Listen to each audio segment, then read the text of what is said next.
Assalamualaikum warahmatullahi wabarakatuh. Perkenalkan, kami dari kelompok 6 ingin mempresentasikan terkait elisitasi, prioritasi, dan juga spesifikasi. Oke, untuk latar belakangnya, kami mengambil referensi dari latar belakangnya Gojek yang punya masalah seperti tarif yang tidak transparan dan sistem pemesanan yang tidak terorganisir. Nah, untuk solusi digitalnya, ialah menghadirkan aplikasi Goret ini yang memudahkan pemesanan, meningkatkan efisiensi, kenyamanan, dan juga keamanan transportasi roda 2. Dan kemudian untuk tujuan dari perencanaan Goret kami, itu ialah meningkatkan efisiensi serta kenyamanan bagi penggunanya, dan juga menciptakan dampak sosial positif bagi masyarakat, serta memantapkan posisi sebagai perusahaan internasional. Kemudian untuk visinya, menjadi platform teknologi terdepan yang mampu meningkatkan kualitas hidup masyarakat di Asia Tenggara.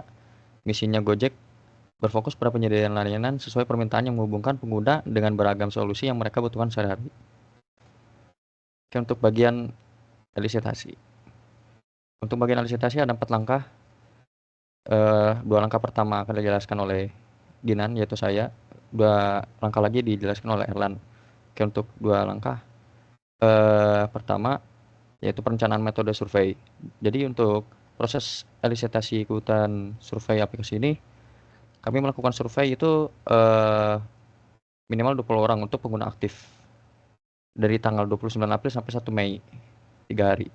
Yang bertujuan untuk memahami pengalaman nyata, termasuk tantangan yang mereka hadapi dan harapan terhadap pengembangan fitur. Kemudian langkah kedua, penyusunan instrumen kuesioner. Kami membuat 15 pertanyaan terstruktur yang mencakup profil pengguna, pengalaman teknis, analisis masalah, dan juga harapan pengguna. Kita lanjut untuk langkah berikutnya akan dijelaskan oleh Erla. Oke, untuk yang ketiga, laksanakan pengumpulan data. Kami menyebarkan kuesioner secara digital selama 3 hari dan berhasil mengumpulkan 30 responden valid melebihi target awal. Dan yang terakhir, keempat, analisis hasil dan identifikasi kebutuhan. Mayoritas responden adalah anak muda memakai Gore 3-5 kali per bulan. Mereka memilih karena praktis dan tak punya kendaraan pribadi. Antarmuka aplikasi dinilai mudah. Tetapi 70% pernah gagal pesan driver, terutama karena tidak ada driver di lokasi atau internet bermasalah. Pemesanan juga sering dibatalkan. Meski tarif dianggap cukup akurat, banyak mengeluh lokasi jemput yang tidak tepat. Responden mengusulkan perbaikan akurasi GPS, pencairan driver, dan fitur estimasi biaya baru. Meski begitu, 70% tetap akan setia pakai Goret jika perbaikan dilakukan. Lanjut. Sekarang masuk prioritasi. Yang itu pertama, penentuan metode prioritas. Pada tahap prioritasi, kami memilih teknik 3 level scale, yaitu height, medium, low, sebagai kerangka kerja utama dengan 2 parameter kunci. Kepentingan yaitu dampak fitur terhadap operasional inti aplikasi, dan urgensi yaitu kebutuhan implementasi untuk versi awal.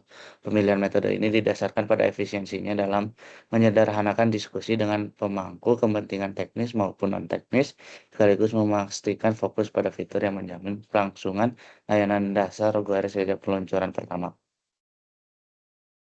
Selanjutnya kategorisasi.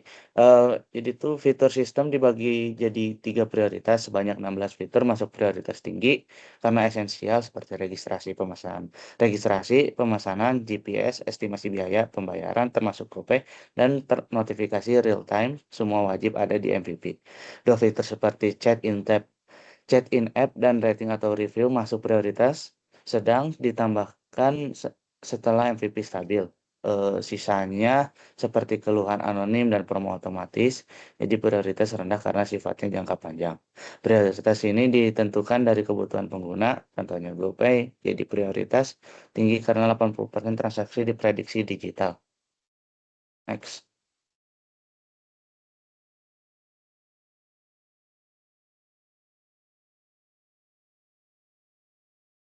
Selanjutnya, tabel prioritas. Keputusan akhir menetapkan hanya fitur high yang masuk dalam MVP, seperti verifikasi dokumen driver dan pelacakan real time. Dikarenakan kepercayaan pengguna sesuai temuan survei bahwa 56,7% pembatalan disebabkan ketidakjelasan identitas. Next. evaluasi setiap kebutuhan fungsional. Seluruh 20 kebutuhan fungsional dianalisis satu persatu melalui lensa data strategis. Contohnya, fitur pencarian driver otomatis berbasis GPS dikategorikan high karena menjadi tulang punggung layanan transportasi. Sebaliknya, fitur FOMO dan Discord dinilai medium karena bersifat pelengkap dan tidak mengganggu operasional inti jika ditunda. Next. Selanjutnya, spesifikasi. Dalam functional requirement. Dalam pengembangan aplikasi GoRide, sistem harus menyediakan fitur pendaftaran dan login yang aman dan pengguna maupun pengguna atau driver, termasuk integritas dengan email, nomor HP, dan akun Google. Pengguna dapat memesan perjalanan dengan menentukan lokasi penjemputan dan tujuan. Pembayaran didukung secara tunai dan digital GoPay, termasuk fitur chat di antara pengguna dan driver sah menjalankan. Kedua pihak dapat memberi rating ulasan dan dimasukkan anonim. Untuk keperluan promosi dan sistem, dapat mengelola kode promo dan menghitung diskon otomatis. Pendaftaran calon driver juga bisa diverifikasi oleh dalam dokumen SIM dan STNK. Terakhir, tersedia fitur reset password untuk menggunakan pengguna. Selanjutnya. Kedua, produk prospektif. Sistem ini yaitu layanan transportasi online roda 2 dan mobilitas digital. Pada sistem ini konteks sistem ini bisa berdiri sendiri dan dapat diintegrasi dalam ekosistem layanan lain seperti logistik, makanan, dan lain-lain. Komponen utamanya terdiri dari aplikasi untuk penumpang dan aplikasi untuk pengemudi. Keduanya terhubung melalui server terpusat yaitu backend. Ketergantungan pada pihak ketiga yaitu API navigasi, contoh Google Maps, sistem pembayaran dengan contoh e-wallet atau mobile banking, autentikasi pengguna dengan contoh OTP atau email verification. Sistem ini mengadopsi arsitektur client server berbasis cloud yang memungkinkan komunikasi dan pembaruan data secara real-time. Potensi pengembangan sistem dirancang secara modular dan scalable, bisa ditambahkan fitur loyalitas, promosi, atau integrasi mitra bisnis. Next.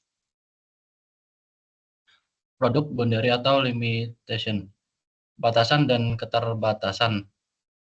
Keterbatasan perangkat hanya mendukung Android 8 atau selebihnya ke atas dan iOS 12 atau selebihnya ke atas. Butuh koneksi internet stabil untuk semua fitur. Kedua, ketergantungan pada layanan eksternal. Menggunakan API pihak ketiga, yaitu Google Maps, bergantung pada integrasi e-wallet atau mobile banking. Ketiga, batasan wilayah operasi. Hanya aktif di wilayah yang didukung dan ada driver. Tidak bisa digunakan di luar cakupan layanan. Keempat, batasan fungsionalitas, tidak menangani situasi darurat seperti kecelakaan dan kerusakan. Tiga, tidak mendukung kendaraan selain roda 2 kecuali dikembangkan lagi. Kelima, kebijakan pengguna. Hanya untuk pengguna dan driver yang telah diverifikasi dan wajib mematuhi regulasi lokal dan kebijakan data pribadi. Keenam, keamanan dan privasi. Resiko tetap ada meskipun data dikelola sesuai kebijakan privasi. Akses data dibatasi berdasarkan peran pengguna. Next. User class. Pada user class terdapat beberapa user, yaitu pengguna, yaitu sebagai pengguna yang memesan layanan ojek online dengan jumlah pengguna 100.000. Pengemudi sebagai mitra pengemudi yang menyediakan layanan transportasi dengan jumlah 20.000 pengemudi. Sistem dengan terdapat satu sistem terpusat yang mengelola seluruh operasional ini. Next, dilanjut oleh Dede.